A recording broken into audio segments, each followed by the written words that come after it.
What's up everyone? Welcome back to the channel. This is day 21 of our 100 days commerce masterclass for class 12th. I know आप लोग सोच रहे होंगे sir है कहाँ? तो बेटा एक मच नीडेड ब्रेक मुझे चाहिए था क्योंकि पूरे साल मेहनत करनी होती है। पिछला पूरा साल कोई ब्रेक नहीं मिला, लगातार मेहनत करते रहे।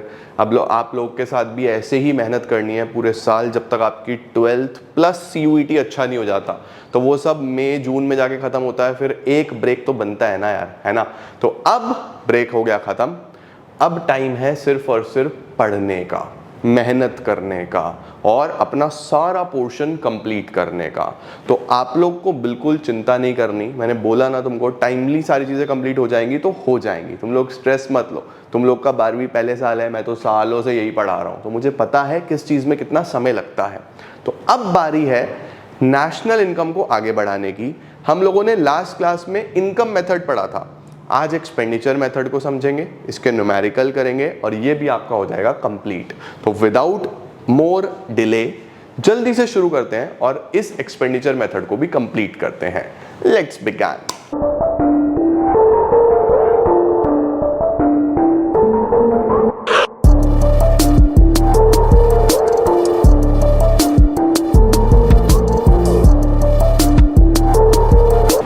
जल्दी से हेडिंग डालेंगे क्या? नेशनल इनकम यानी कि NNP at FC bye expenditure method. Sir कैसे कैलकुलेट होगा? देखो मेरे प्यारो, एक बात समझो, यहाँ पे हमें नेशनल इनकम एस्टिमेट करना है, ठीक है। अब नेशनल इनकम के जैसा बहुत सारे एग्रीगेट्स हैं, टोटल 8 एग्रीगेट्स हैं, तो तुम्हारे से कुछ भी पूछ सकता है, कोई भी एग्रीगेट पूछ सकता है। लेकिन नेशनल इनकम बोलेगा तो NNP at FC ही निकालना पड़ेगा।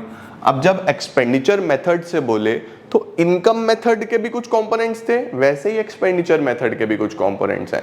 सर एक्सपेंडिचर मेथड के कौन कौन से कंपोनेंट्स हैं? तो बेटा इनकम मेथड में आप सारे सेक्टर्स की इनकम को जोड़ते थे ना, एक्सपेंडिचर मेथड में आप सारे सेक्टर्स के एक्सपेंडिचर को जोड़ दोगे, ठीक है। अब सर कौन कौन से खर्चे होते हैं? देखो सबसे पहला खर्चा है बेटा हमारा हाउस होल्ड्स का खर्चा, प्राइवेट हाउस होल्ड्स का खर्चा, यानी हम लोग हो गए, कंज्यूमर्स हो गए नॉर्मली। तो उसको हम क्या बोलते हैं? उसको हम बोलते हैं प्राइवेट फाइनल कंजम्पशन एक्सपेंडिचर। ध्यान रखना, प्राइवेट फाइनल कंजम्पशन एक्सपेंडिचर, ये हमारा सबसे पहला खर्चा होता है हाउस होल्ड्स का, ठीक हो गया। इसके बाद बच्चों हम सरकार का सारा खर्चा ऐड करते हैं। भाई गवर्नमेंट इतने सारे ऑफिसेस चला रही है, कंपनीज चला रही है, इतने सारे डिपार्टमेंट्स चला रही है, तो सरकार का भी तो खर्चा होता होगा, उन स्टाफ की सैलरी देना, उन ऑफिसेस का बिजली का बिल, मल्टीपल सारी चीज़ें हैं, सरकार का भी तो खर्चा होता है। तो सरकार का जो खर्चा होता है उसको बोलते हैं government final consumption expenditure, government final consumption expenditure.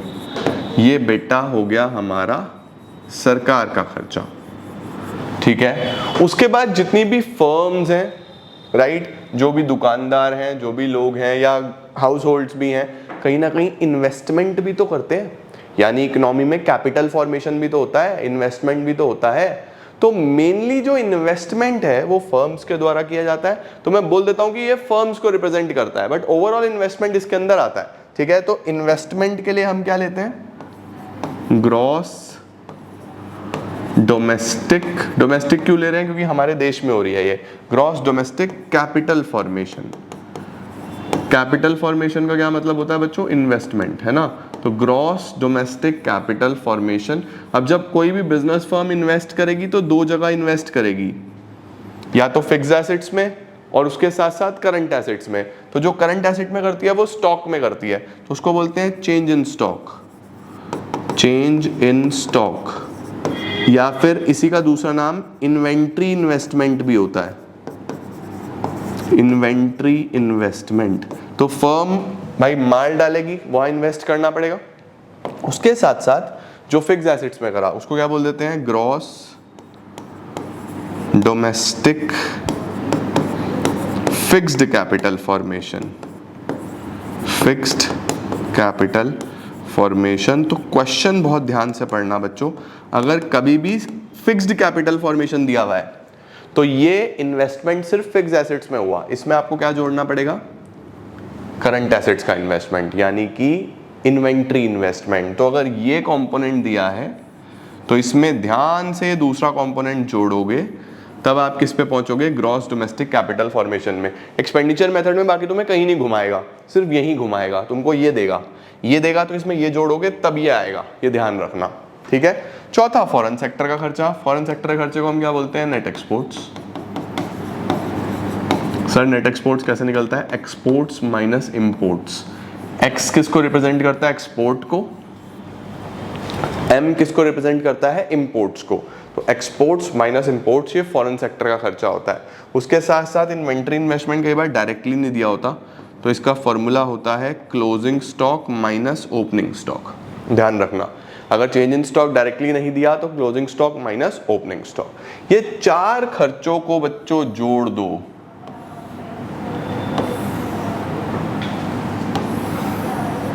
तो जैसे इनकम मेथड से एनडीपी एट एफसी आता था, एनडीपी एट एफसी आता था ना, वैसे ही एक्सपेंडिचर मेथड से आएगा जीडीपी एट एमपी। क्या आएगा, जीडीपी एट एमपी। तो जब भी मैं एक्सपेंडिचर मेथड का क्वेश्चन करूंगा मैं जीडीपी एट एमपी ढूंढूंगा, और जीडीपी एट एमपी हमको कैसे मिलता है, जीडीपी एट एमपी के लिए ये सब जोड़ना पड़ेगा, private final consumption expenditure, government final consumption expenditure, gross domestic capital formation और नेट एक्सपोर्ट्स। आपको कंफ्यूज कहां पे करेगा, सिर्फ यहां पे। ग्रॉस डोमेस्टिक की जगह या तो नेट डोमेस्टिक दे देगा, तो नेट से ग्रॉस पे कैसे आना है आपको पता है, या फिर ये फिक्स्ड दे देगा। फिक्स्ड इन्वेस्टमेंट होगी तो उसके अंदर चेंज इन स्टॉक जरूर जोड़ना। इसके अंदर मेनली यही चीजें होती हैं बच्चों, ठीक है। प्राइवेट फाइनल कंजम्पशन एक्सपेंडिचर को कई बार हाउस होल्ड कंजम्पशन एक्सपेंडिचर भी बोलता है, तो इस बात का ध्यान रखना। ठीक हो गया बेटा, परफेक्ट हो गया, ओके, सही है क्या, बढ़िया सर, बहुत बहुत बढ़िया। अब बच्चों सर क्या ये भी पूछ सकता है क्या, इसके भी कौन कौन से कंपोनेंट्स हैं, तो बेटा इसके भी मेनली 3 कंपोनेंट्स होते हैं। वैसे पूछने के चांस बहुत कम है, लेकिन फिर भी मैं तुमको बता देता हूं। जैसे एक होता है बिजनेस इन्वेस्टमेंट, बिजनेस इन्वेस्टमेंट का मतलब जो फर्म्स कर रही हैं, जितना जो बेसिकली प्राइवेट फर्म्स इन्वेस्टमेंट कर रही है उसको हम क्या बोल देते हैं, बिजनेस इन्वेस्टमेंट। ऐसे ही दूसरा होता है रेजिडेंशियल कंस्ट्रक्शन। रेजिडेंशियल कंस्ट्रक्शन का मतलब जो रहने के लिए घर वर बना रहे हैं लोग, वो भी तो इन्वेस्टमेंट ही है, वो इसके अंदर आ सकता है। और तीसरा होता है पब्लिक इन्वेस्टमेंट। पब्लिक इन्वेस्टमेंट का मतलब पब्लिक के लिए जो सरकार पार्क्स वगैरह बना रही है उसको क्या बोलते हैं, पब्लिक इन्वेस्टमेंट। तो इसके अंदर इन्वेस्टमेंट मैंने बोला ना सबकी आ जाएगी। तो इन्वेस्टमेंट में, फिक्स एसेट्स में जब इन्वेस्टमेंट होता है तो 3 तरीके से हो सकता है। बिजनेस के लिए फर्म्स कर रही हैं, रहने के लिए लोग घर बना रहे हैं, और पब्लिक इन्वेस्टमेंट जो जनता के लिए सरकार इन्वेस्टमेंट कर रही है। बाकी इतना डिटेल्ड में जाता नहीं है, मोस्टली बस यहीं तक रुक जाता है, लेकिन मेरी जिम्मेदारी है आपको हर चीज़ बताना, तो मैं इसलिए आपको सब कुछ बता के चल रहा हूँ। ठीक हो गया बेटा। तो ये इन्वेस्टमेंट भी 3 तरीके की हो सकती है, जाएगा नहीं इतनी डिटेल में, फिर भी मैंने बता दिया। लो जी, इसका जल्दी से स्क्रीनशॉट ले लो। तो जैसे इनकम मेथड में अगर मैं आपको याद दिलाऊं तो एनडीपी एट एफसी आता था 5 चीजें जोड़ के, ये मैंने आपको याद कराया था, prime, profit, rent and royalty, interest, mixed income and COE. ऐसे ही एक्सपेंडिचर मेथड में बच्चों जीडीपी एट एमपी आएगा, क्या जोड़ के, जीजीएनपी। सर जीजीएनपी क्या है, जी का मतलब government final consumption expenditure, G का मतलब gross domestic capital formation, N का मतलब नेट एक्सपोर्ट्स, पी का मतलब प्राइवेट फाइनल कंजम्पशन एक्सपेंडिचर। तो ये हमारे 2 मेन मेथड्स के कंपोनेंट्स हैं जो आपको आने चाहिए। This is for income method, this is for expenditure method. Done बच्चा, समझ में आया, ओके, बढ़िया सर। आओ अब हम सवालों पे चलते हैं, सवालों पे। 2-3 सवाल करा दूं आपको बढ़िया बढ़िया से। लो सर देखो, एक्सपेंडिचर मेथड में सबसे पहले बोल रहा है calculate GDP at MP. GDP at MP निकाल के दिखाओ। तो अब जीडीपी एट एमपी कैसे निकलेगा भाई? जीडीपी एट एमपी के लिए मैंने आपको बोला ना कि अगर हमें कभी भी जीडीपी एट एमपी निकालना हो तो 4 कंपोनेंट है मेन। कौन कौन से? जी, नो प्रॉब्लम, अभी निकाल देते हैं। गवर्नमेंट फाइनल कंजम्पशन एक्सपेंडिचर, ये रहा गवर्नमेंट फाइनल कंजम्पशन एक्सपेंडिचर 200 रुपये। ग्रॉस डोमेस्टिक कैपिटल फॉर्मेशन, अब देखो यहाँ पे दिया हुआ है ग्रॉस फिक्स्ड कैपिटल फॉर्मेशन। मैंने आपको बोला कभी भी फिक्स्ड दिया हुआ हो तो उसमें क्या जोड़ना है? Change in stock. ये चेंज इन स्टॉक इसमें जुड़ेगा, तो इन दोनों को कंबाइन कर दो, 400 और 300 700 आ जाएगा यहाँ पे। नेट एक्सपोर्ट्स, नेट एक्सपोर्ट्स कैसे निकलेगा? Exports minus import. एक्सपोर्ट है 600, इंपोर्ट है 500, 100 आ जाएगा। Then private final consumption expenditure, ये तो डायरेक्टली दिया होता है हमेशा, ये आ गया 1200। टोटल कितना बैठता है? 1200, एक 1300 और 700 2000 और 2 2200, तो ये आ गया ₹2200 करोड़। ये मेरा आंसर है। आपको ऐसे ही लिखना है, यूनिट यहाँ पे देख लेनी है। लो बच्चों, तो देखो अगर जीडीपी एट एमपी निकालना हो तो ऐसे कैलकुलेट होता है GDP at MP. GDP at MP के लिए 4 कंपोनेंट याद रखना, GGNP। जल्दी से इसका स्क्रीनशॉट ले लो। आगे चलते हैं बच्चों। 2200 करोड़ इसका आंसर आ गया। एक बार वेरीफाई कर लूं, 2200 करोड़, ठीक है जी, परफेक्ट। अब यहां पे चलते हैं। देखो इस बार इसने हमको क्या कैलकुलेट करने को बोला? Calculate GNP at FC। Calculate GNP at FC। अब GNP एट FC के लिए चीजें थोड़ी थोड़ी बदलेंगी। सर कैसे बदलेंगी? पहले मुझे देखना है कि कंपोनेंट्स कौन से मेथड के हैं, क्योंकि इनकम मेथड के अगर कंपोनेंट्स होंगे तो NDP एट FC निकालूंगा, एक्सपेंडिचर मेथड के होंगे तो GDP एट MP निकालूंगा, फिर यहां पहुंच जाएंगे हम। एग्रीगेट तो हमें चेंज करने आते हैं, है ना? तो देखो जरा, मुझे यहाँ पे नेट डोमेस्टिक कैपिटल फॉर्मेशन दिख रही है, क्लोजिंग स्टॉक दिख रहा है, सरकार का खर्चा दिख रहा है, उसके साथ प्राइवेट हाउस होल्ड का खर्चा दिख रहा है, नेट एक्सपोर्ट दिख रहे हैं, तो हम समझ गए कि ये कंपोनेंट तो एक्सपेंडिचर मेथड के हैं, तो एक्सपेंडिचर मेथड का काम कर लेते हैं। तो हम सबसे पहले जीडीपी एट एमपी निकालेंगे। GGNP, 4 कंपोनेंट होते हैं GGNP। तो गवर्नमेंट फाइनल कंजम्पशन एक्सपेंडिचर ये रहा 200, पहले तो यही रख दिया मैंने 200, ठीक हो गया। उसके बाद हमें चाहिए ग्रॉस डोमेस्टिक कैपिटल फॉर्मेशन। अब यहां पे ध्यान देना बेटा,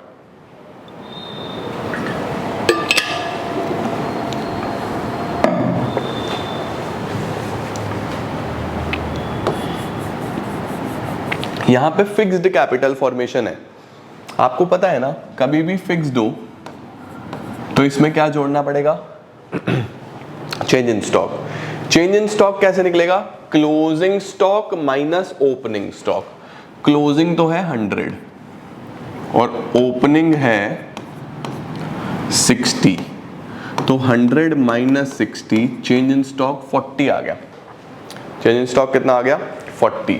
तो पहले तो यहां पे ये जोड़ा, तो जैसे ही मैंने फिक्स्ड में चेंज इन स्टॉक जोड़ दिया तो फिक्स्ड वाला काम तो खत्म। अब फिक्स तो नहीं है, अब तो मैं कैपिटल फॉर्मेशन पे आ गया, टोटल कैपिटल फॉर्मेशन पे आ गया। टोटल कैपिटल फॉर्मेशन के 2 कंपोनेंट होते हैं, फिक्स्ड कैपिटल फॉर्मेशन और चेंज इन स्टॉक। जैसे ही दोनों को जोड़ा तो टोटल कैपिटल फॉर्मेशन पे आ गया ना, लेकिन टोटल कैपिटल फॉर्मेशन मुझे ग्रॉस पे चाहिए। यहां किस पे है? नेट पे। तो नेट से ग्रॉस पे आने के लिए क्या करूं? नेट से ग्रॉस पे आने के लिए बच्चों क्या जोड़ना पड़ता है? डेप्रीसिएशन। तो कभी भी ये नेट पे दिया होगा ना, तो ध्यान रखना इसमें डेप भी जोड़ना पड़ेगा, तब हम ग्रॉस वैल्यू पे आएंगे। तो हमें डेप और जोड़ना है। डेप्रीसिएशन ये रहा, कंजम्पशन ऑफ फिक्स कैपिटल 50,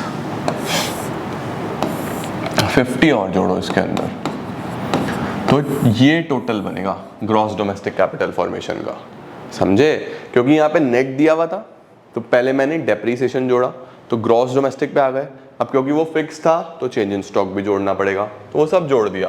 तो 350 और 50 400 और 40 440 440 ये हो गया। नेट एक्सपोर्ट्स तो डायरेक्ट है, नेट एक्सपोर्ट्स है माइनस का 10, तो ये रखना पड़ेगा माइनस का 10। प्राइवेट फाइनल कंजम्पशन एक्सपेंडिचर कितना दिया हुआ है 1500, ये दिया हुआ है 1500 ये हो गया। ठीक हो गया बेटा। तो ये वैल्यू आ गई 1500 और 200 1700, 1700 और 400 2100, 2140 माइनस 10 2130 हो गया, 2130। तो 2130 तो आया जीडीपी एट एमपी। अब हमारे से कुछ भी पूछ ले हम वहां पहुंच जाएंगे।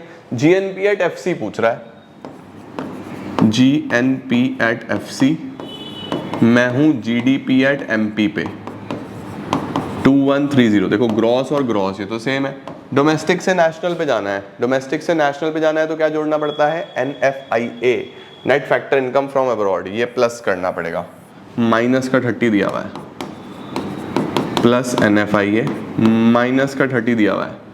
PP सेम है, मार्केट प्राइस से फैक्टर कॉस्ट पे आना है। अगर मार्केट प्राइस से फैक्टर कॉस्ट पे आना हो, मार्केट प्राइस से किस पे आना हो, फैक्टर कॉस्ट पे, तो माइनस करते हैं NIT, माइनस कर देते हैं net indirect taxes. Net indirect taxes दिए हुए हैं 40, माइनस कर दो इसमें से 40, तो 2130 में से 30 गया तो 2100, 2100 में से 40 और चला गया तो 2060 करोड़ आंसर। जल्दी से इसका स्क्रीनशॉट ले लो बेटा, कैलकुलेशन आई होप सही हो। 2100 में से 40 हटाएंगे तो 2060 ही बचेगा। 2060 इज फाइनल आंसर, स्क्रीनशॉट ले लीजिए। डन। अब सर ये इंपोर्ट क्यों दिया हुआ है बेटा, कभी भी आपको नेट एक्सपोर्ट दे दिया तो फिर ये कंफ्यूज करने के लिए दिया है, इसका कोई काम नहीं। Okay sir, done. 2060 crore answer. अब बचा फाइनल सवाल, यहाँ पे देखते हैं हमें क्या बोल रहा है। On the basis of the given data estimate the value of domestic income. NDP at FC निकालने को बोल रहा है। अब एनडीपी एट एफसी तो चलो बाद की बात है, पहले जीडीपी एट एमपी तक पहुंचे। GDP at MP, GDP at MP के लिए जीजीएनपी, एग्जाम में प्लीज फुल फॉर्म्स लिखना, ऐसे मत लिख देना जीजीएनपी, नंबर कट जाएंगे। सबसे पहले government final consumption expenditure, government final consumption expenditure ये राजी 170 रुपए सरकार ने खर्चे। चलो ग्रॉस डोमेस्टिक कैपिटल फॉर्मेशन है क्या, gross domestic capital formation. Capital formation के लिए एक तो इन्वेंट्री इन्वेस्टमेंट दिख रहा है हमें, ठीक है। अब देखो बच्चों फिक्स्ड कैपिटल जो है ना, फिक्स्ड कैपिटल अलग अलग दी हुई है, जैसे बिजनेस की, जो लोगों ने घर बनाए, रेजिडेंशियल। सरकार की भी है क्या, कोई सरकार की इन्वेस्टमेंट है क्या, इन्वेंट्री इन्वेस्टमेंट है, ये रही पब्लिक इन्वेस्टमेंट। ये देखो मैंने बोला ना आपको 3 तरीके की फिक्स्ड इन्वेस्टमेंट होती है, तो तीनों कंसीडर करनी पड़ेगी। तो एक तो 500 है ये सरकार की, 500 सरकार की इन्वेस्टमेंट है, बिजनेस की 150, ठीक है, घर जो बनाए लोगों ने 120। अब ये फिक्स्ड है, ये सिर्फ फिक्स्ड वाली है, तो फिक्स्ड वाली तो ये है। इसमें क्या जोड़ें, इसमें चेंज इन स्टॉक जोड़ दो। जैसे ही चेंज इन स्टॉक जोड़ेंगे तो फिर ये ग्रॉस डोमेस्टिक कैपिटल फॉर्मेशन बन जाएगा, नहीं बन जाएगा। फिक्स्ड वाली में इन्वेंट्री इन्वेस्टमेंट 140 है, ये और जोड़ लो। लो जी, तो अब ये कितना हुआ देखो, 500, 600, 700, 800, 850, 890, 910, 910 हो गया बेटा ये, 910। समझ में आया। फिक्स्ड इन्वेस्टमेंट के 3 पार्ट दिए हुए थे, बिजनेस फिक्स्ड इन्वेस्टमेंट, रेजिडेंशियल और पब्लिक। ये तीनों जोड़ा तो मैंने फिक्स्ड कैपिटल इन्वेस्टमेंट बन गया। अब इसके अंदर क्या जोड़ना पड़ता है, चेंज इन स्टॉक या इन्वेंट्री इन्वेस्टमेंट। ये जोड़ा तो मिला हमें ग्रॉस डोमेस्टिक कैपिटल फॉर्मेशन। अब मुझे क्या चाहिए, नेट एक्सपोर्ट्स। नेट एक्सपोर्ट्स कैसे निकलता है, एक्सपोर्ट माइनस इंपोर्ट, यानी कि एक्सपोर्ट ज्यादा होते हैं, इंपोर्ट कम होते हैं तो वैल्यू आती है। लेकिन यहाँ पे बोल रहा है एक्सिस ऑफ इंपोर्ट, इस बार इंपोर्ट ज्यादा है। कभी भी इंपोर्ट ज्यादा होना तो इसको नेगेटिव वैल्यू समझ लेना। एक्सिस ऑफ इंपोर्ट बोल रहा है इंपोर्ट ज्यादा है, ठीक है, तो नेगेटिव आएगा। सर ऐसे कैसे नेगेटिव आएगा? देखो बच्चों, समझो अगर एक्सपोर्ट 100 है तो इंपोर्ट इससे 20 ज्यादा है, यानी 120, तो अपने आप माइनस का 20 आएगा या नहीं आएगा? कोई भी वैल्यू ले लो, 500 है तो वो 520, 1000 है तो वो 1020, क्योंकि यहाँ लिखा हुआ है कि इंपोर्ट ज्यादा है ना, तो वो नेगेटिव का 20 आएगा हमेशा। तो ऑलवेज रिमेंबर, अगर एक्सिस ऑफ इंपोर्ट लिखा है तो नेगेटिव लेना है, एक्सिस ऑफ एक्सपोर्ट लिखा है तो पॉजिटिव लेना है। ओके, तो ये आया माइनस का 20 plus private final consumption expenditure. Private final का मतलब होता है हाउस होल्ड का कंजम्पशन एक्सपेंडिचर। हाउस होल्ड का है क्या? ये रहा हाउस होल्ड कंजम्पशन एक्सपेंडिचर 800 ये हो गया। कितना वैल्यू आ गया फिर? 800 और एक 900, 9 1800, 1870, 1880। 1880 में से 20 हटा दूँ तो 1860। एक बार चेक कर लें, यही आ रहा है ना? 1860 ही आ रहा है क्या? 170 प्लस 910 प्लस 800 माइनस 20, 1860, बिल्कुल ठीक है। ये आ गया बच्चों जीडीपी एट एमपी। अब इसने हमको निकालने को क्या बोला? डोमेस्टिक इनकम, यानी एनडीपी एट एफसी। ठीक है जी, हमको चाहिए एनडीपी एट एफसी। अभी हम हैं जीडीपी एट एमपी पे। क्या वैल्यू है जीडीपी एट एमपी का? 1860, ठीक है, ये वैल्यू है। अब देखो, ग्रॉस से नेट पे जाने के लिए माइनस डेप्रिसिएशन। डेप्रिसिएशन है क्या? कंजम्पशन ऑफ फिक्स कैपिटल, ये रहा 40 का, तो माइनस डेप्रिसिएशन यानी माइनस 40। डोमेस्टिक सेम है, पीपी सेम है, कुछ नहीं करना। मार्केट प्राइस से फैक्टर कॉस्ट, मार्केट प्राइस से फैक्टर कॉस्ट पे आने के लिए माइनस करना पड़ेगा एनआईटी। माइनस करना पड़ेगा इसमें से 70, तो 1860 में से 40 गया, 1820 हो गया, 70 गया तो 1750 हो गया।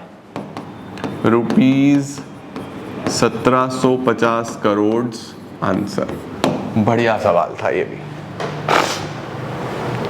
तीनों ही क्वेश्चंस बच्चों बहुत इंपॉर्टेंट है, आपको ध्यान से देख लेने हैं, ध्यान से कर लेने हैं। इसका भी स्क्रीनशॉट ले लो, 1750 यहाँ पे आंसर आ रहा है। डन। तो ऐसे होते हैं हमारे पास बेटा, देखो आ गया 1750। ऐसे होते हैं बच्चों हमारे पास कौन से मेथड के क्वेश्चंस? एक्सपेंडिचर मेथड के क्वेश्चंस। इनकम मेथड भी डन है, एक्सपेंडिचर मेथड भी डन है। अगली क्लास में थर्सडे को हम लोग वैल्यू एडिट मेथड करेंगे और न्यूमेरिकल पोर्शन ऑलमोस्ट खत्म। एक क्लास और लेगा नेशनल इनकम, एंड देन आपका पूरा पोर्शन बहुत जल्दी मनी बैंकिंग, छोटे छोटे चैप्टर्स हैं सारे। तो नेशनल इनकम ही है जो सबसे ज़्यादा टाइम लेता है। Once we are done with this, इसके बाद तो सब कुछ आपके लिए ईजी, सिंपल, आसानी से होता चला जाएगा। ऑलराइट, तो आज के लिए, अभी के लिए इतना ही। अब ऐसे ही धीरे धीरे फ्लो में आ जाएंगे और वीडियोस को ऑन ट्रैक ले आएंगे, ठीक है। इसको कंप्लीट करो, प्रैक्टिस कर लेना, कुछ क्वेश्चंस इनकम के लगाओ दोबारा से, कुछ क्वेश्चंस एक्सपेंडिचर के लगाओ और कंप्लीट करते चलो, ठीक है जी। Thank you so much everyone, I am gonna see you all very very very soon. Till then see ya, take care, bye bye, keep growing, keep glowing and keep smiling.